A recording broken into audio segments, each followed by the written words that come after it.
Captain, that was a depth charge. It was probably those American dogs.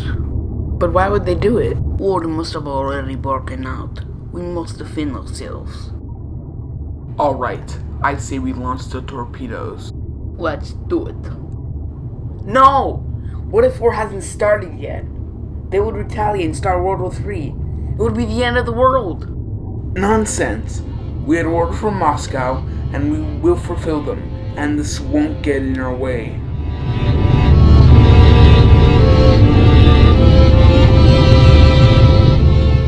We need to contact Moscow for something this drastic. We lost contact with Moscow. Exactly! Are you a coward, Vasily? A traitor? You're a disgrace to the motherland. Fine! Launch the torpedoes.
What you see here is a wasteland 107 years after a nuclear war. Governments were in shambles by the end of October. Approximately half of all life on Earth has died off, while the few remaining humans live off of rations and in bunkers.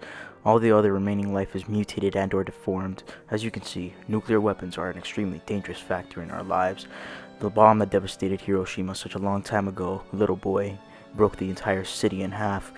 The most powerful bomb ever tested, the Tsar Bomba, had a force of 50 megatons. That's 3,000 times more powerful than the Hiroshima bomb. The explosion reached a height of 40,000 meters. For comparison, Mount Everest is only 9,000 meters tall. It shattered windows over 500 miles away. This scenario did not occur in our timeline, but it very easily could have. Here's what happened in this alternate timeline. The Soviets put missiles in Cuba, but the Americans found out. America put a blockade on all ships heading to Cuba, while the Soviet Union ordered all ships to turn back.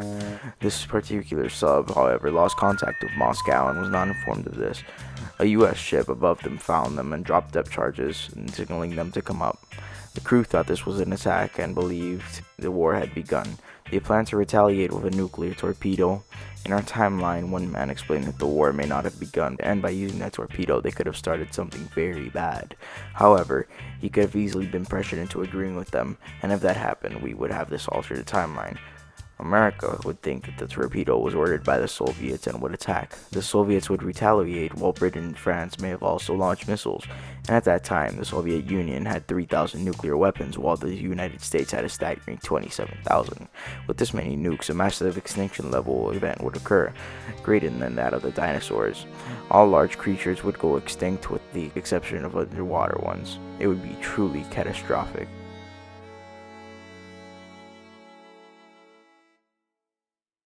This could have been prevented with denuclearization. With less nukes, there would still be casualties, but far less than in the alternate scenario.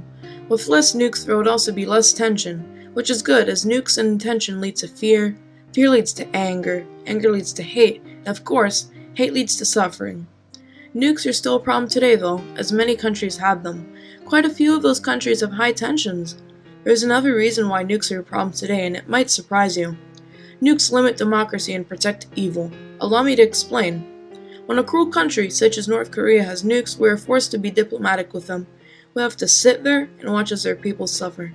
Our president has had to shake hands with Kim Jong-un, a cruel, evil man. Hehe, you cannot do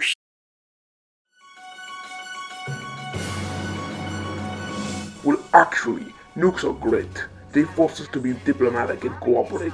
They promote peace.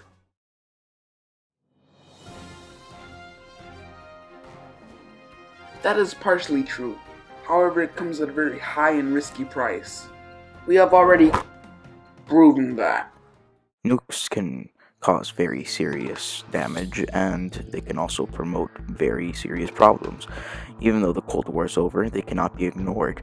They are still such a problem today that they are the same as they were 50 years ago. In our timeline, disaster was prevented. However, history does repeat itself, and next time we might not be so lucky.